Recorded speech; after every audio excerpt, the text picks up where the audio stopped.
Coucou tout le monde, je suis très contente de vous retrouver aujourd'hui dans une nouvelle vidéo et je vous retrouve pour un nouveau point lecture. J'ai pas mal de choses à vous présenter que j'ai lues récemment. Dans l'ensemble, c'est du plutôt pas mal, il y a juste une déception et il y a un peu de tous les genres. Donc normalement, il y en a pour tous les goûts. Tout d'abord, je vous donnerai mon avis sur Les Illusions de Jane Robbins.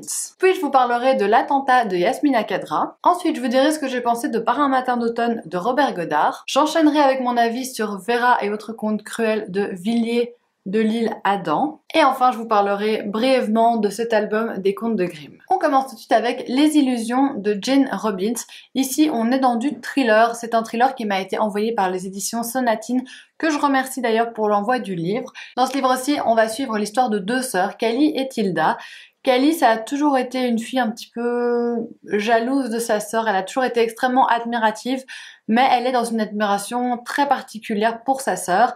Et un jour, Tilda lui présente un certain Félix, qui est son nouveau petit ami, et Callie va commencer à faire plein de suppositions à propos de cet homme qu'elle ne sent pas du tout honnête, et elle a vraiment l'impression que c'est un homme violent qui manipule sa sœur. C'est un chouette thriller psychologique, honnêtement il m'a fait passer un très bon moment, j'étais chaque fois ravie d'y retourner, j'ai beaucoup apprécié l'intrigue et j'ai beaucoup apprécié suivre le personnage de Callie parce que c'est vraiment elle qu'on suit tout au long du livre dans toutes ses pérégrinations pour sauver sa sœur.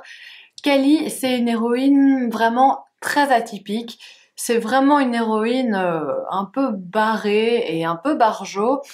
Donc on sait pas toujours si on peut lui faire confiance ou pas et parfois elle met les deux pieds dans le plat et on se dit mais qu'est-ce que tu fais? Et en même temps, moi j'ai eu beaucoup d'empathie pour ce personnage-là. C'est un personnage que j'ai apprécié, c'est un personnage que j'ai compris la plupart du temps, la plupart, hein, parce que parfois je comprenais vraiment pas ce qu'elle faisait. J'ai compris ses raisonnements la plupart du temps, à part qu'elle est extrêmement maladroite.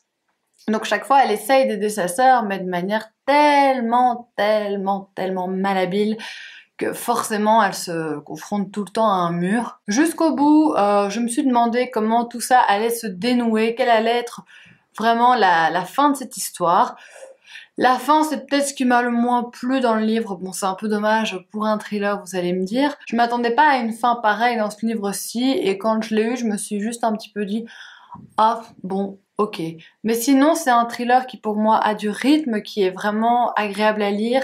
Moi, j'ai bien aimé cette histoire de ces deux sœurs, pas vraiment en compétition, mais elles sont quand même pas très proches au final.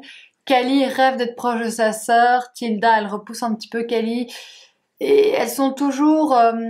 elles sont jamais en adéquation en fait. Moi j'ai vraiment bien aimé suivre cette histoire. J'ai souvent été à fond derrière Callie et j'avais envie qu'elle dénoue le vrai du faux. Donc c'est un thriller qui m'a bien plu, plume super agréable. Honnêtement, ça se lit tout seul. Si vous cherchez un thriller psychologique assez féminin, je vous le conseille. Moi, j'ai trouvé qu'il était vraiment pas mal. Ensuite, j'ai lu L'Attentat de Yasmina Khadra en lecture commune avec Thomas. Je vous mettrai son blog en barre d'informations. Ça, c'est un grand classique. Énormément de gens l'ont lu. D'ailleurs, quand j'ai commencé à le lire, mon copain m'a dit « Mais ah, tu le relis ?» Je lui ai dit « Non, je l'ai jamais lu. » Et il était un peu étonné que je ne l'ai jamais lu. Donc voilà, une grande première pour moi avec l'attentat et avec l'auteur également parce que je n'avais jamais rien lu de Yasmina Khadra. Ici, on part sur une thématique extrêmement forte parce que quand l'histoire commence, on suit Amin qui est médecin en Israël. Lui, il est d'origine maghrébine, je sais plus de quel pays exactement il est, d'origine arabe. Il travaille à l'hôpital, il est médecin et un attentat a lieu et donc il doit soigner énormément de patients à la fois. Quand il rentre chez lui après son service, on l'appelle pour lui demander de revenir à l'hôpital parce que sa femme est décédée dans l'attentat et il va apprendre qu'en fait c'était sa femme la kamikaze, c'est elle qui est à l'origine de cet attentat et qui s'est fait exploser dans ce restaurant. Et à partir de là, bien sûr, Amin il va voir sa vie un petit peu partir à volo parce que tout ce qu'il pensait acquis ne l'est pas du tout.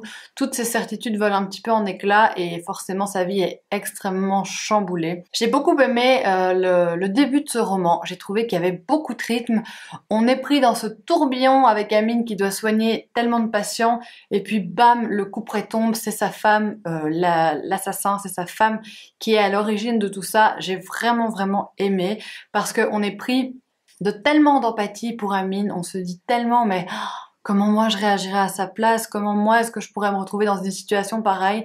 Ça m'a vraiment beaucoup plu. Après, je trouve que par la suite, ça tire un petit peu en longueur malheureusement. Il y a vraiment des chapitres par la suite qui pour moi n'étaient pas utiles et en fait parfois j'avais du mal à visualiser certains passages, Déjà j'avais du mal à visualiser les lieux, mais bon ça pourquoi pas. Mais j'avais du mal à visualiser certains épisodes, je sais pas, il y a vraiment eu des parties où j'étais un petit peu moins dedans. Pourtant, la plume est magnifique, enfin la traduction de la plume est vraiment magnifique. Est-ce que ça a été traduit en fait? Je sais pas si ça a été écrit en français ou pas, je vois pas le nom du traducteur donc j'imagine que ça a peut-être été écrit en français. Franchement, j'en sais rien. Dites-moi si vous savez. Mais en tout cas, j'ai trouvé la plume très belle. Mais parfois, du coup, elle m'a pas permis vraiment de me représenter les choses telles qu'elles devaient être. La fin m'a un peu laissé sur ma faim.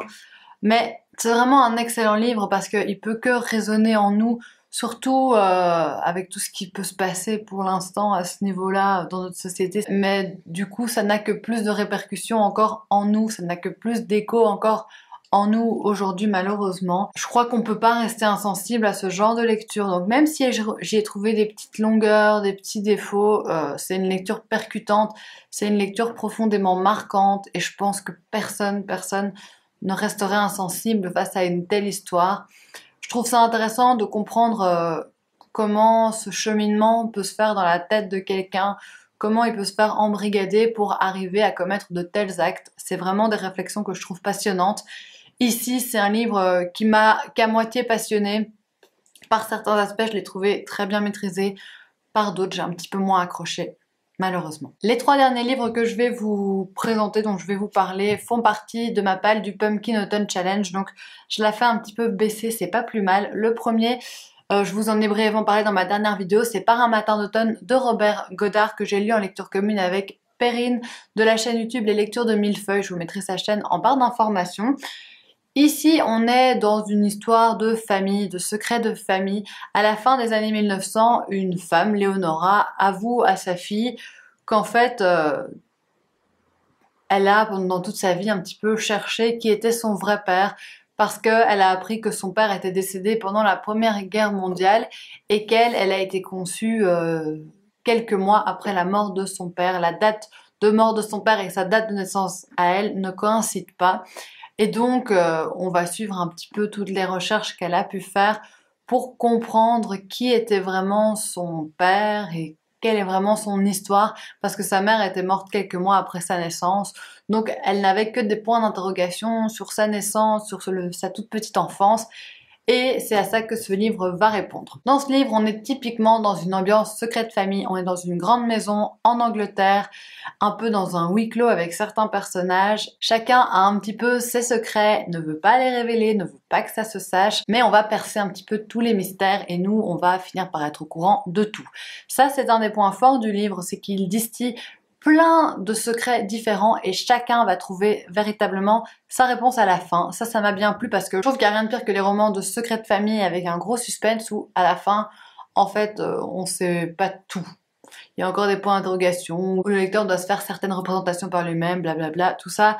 J'aime pas trop. Ici, c'est bien parce qu'on a vraiment les réponses à nos questions. Ça, j'ai vraiment bien aimé. C'est un roman dans lequel on peut pas nier qu'il y a certaines longueurs à nouveau. Pourtant, au début, je trouvais que les pages défilaient très vite, mais il y a certains passages, notamment les passages où on parle de la Première Guerre mondiale, qui pour moi étaient un petit peu plus longs, un petit peu plus pesants.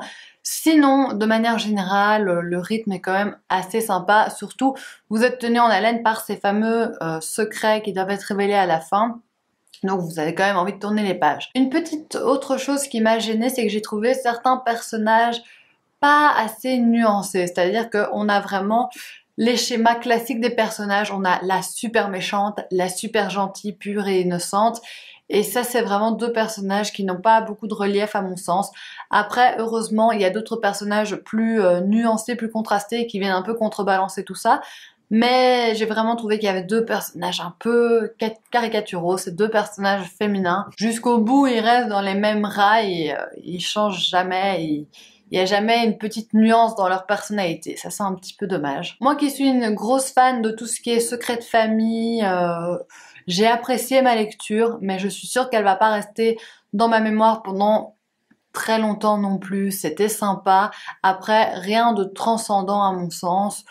Une lecture qu'on apprécie sur le coup, mais dont on va sûrement pas se rappeler toute sa vie. Après, on part plutôt sur des contes, parce que je vais vous parler de Vera et autres contes cruels de Villiers de l'Isle Adam. Je trouve ce nom super dur à dire. C'est un tout petit livre qui fait partie de mon Pumpkin Autumn Challenge également. Celui-ci, c'est la déception de cette vidéo. Je vais pas m'attarder très longuement parce qu'il fait même pas 100 pages, donc je vais pas vous en parler hyper longtemps. Dans ce livre-ci, on a différents contes qui nous sont racontés. Des contes où va régner le fantastique, ou alors l'étrangeté, le mystère. Honnêtement, je n'ai été transcendée par aucun des contes. Vera, dont le livre, dont le petit recueil tire son nom, je suis passée à côté. J'y ai pas trouvé de grand intérêt. La nouvelle que j'ai préférée, enfin le conte que j'ai préféré, c'est Le Convive des dernières fêtes. C'était encore sympa, mais franchement, rien de renversant du tout. Je pense que ce qui a peut-être un petit peu causé problème pour moi aussi, c'est ce style extrêmement lourd. C'est pas du tout léger à lire, c'est pas du tout agréable à lire. Ok, c'est un ouvrage du 19e siècle, mais il y a des ouvrages du 19e siècle qui sont quand même d'un style un peu moins... Ici, c'est vraiment pas hyper agréable à lire. On peut pas du tout, une seconde, être déconcentré, louper 2 mots, parce que sinon on comprend plus la phrase. Moi, honnêtement, ces petits contes, je vous les conseille pas. Après, le bouquin coûte 1,50 €, donc si vous voulez vraiment les découvrir, pourquoi pas. Mais moi, je me suis plus ennuyée qu'autre chose. Les 86 pages, je les ai senties passer et j'étais contente quand elles se sont terminées. Et enfin, je vous parle des contes de Grimm, édités aux éditions Atlas. Dans ce livre-ci, il n'y avait que des contes de Grimm que je ne connaissais pas, donc ça c'était très sympa. En plus, ils sont illustrés, c'est pas non plus les illustrations les plus ouf que j'ai vues de ma vie, mais c'est pas mal. Le format très grand, je trouve que ça rend les contes agréables à lire. Les contes de Grimm sont toujours un petit peu cruels, avec des morales assez trash pour ceux qui ont fait du mal aux protagonistes. Ça, parfois, j'ai trouvé ça un peu choquant, mais en même temps, un peu marrant aussi. Hein. Voilà, c'est le lot des contes chez les frères Grimm. Hein. Il y a toujours des morales assez sanglantes et assez trash pour ceux qui ont voulu du mal à des personnes qui n'avaient rien fait. Bien sûr, il y a des contes qui m'ont plu plus que d'autres. Il y a notamment un conte religieux qui m'a moins plu avec la Vierge Marie. Je ne sais plus comment il s'appelle. L'enfant de la bonne Vierge. Alors dans ce conte-ci, la Vierge Marie n'est pas du tout un personnage bienveillant. Pas grand chose à ajouter pour ce recueil de contes, hein. Je pense que les contes, on les a tous lus étant enfants. Après, ceux-ci, je les lirai peut-être pas à des enfants à voir, ou alors à des grands enfants, mais c'est quand même un peu noir et un peu sombre, donc ça ferait peut-être faire un peu des cauchemars aux enfants. Et c'est tout pour ce point lecture, j'espère que ça vous aura plu. Dites-moi dans les commentaires si vous avez lu un de ces livres, ce que vous en avez pensé, et on se retrouve très bientôt dans une prochaine vidéo. Gros bisous!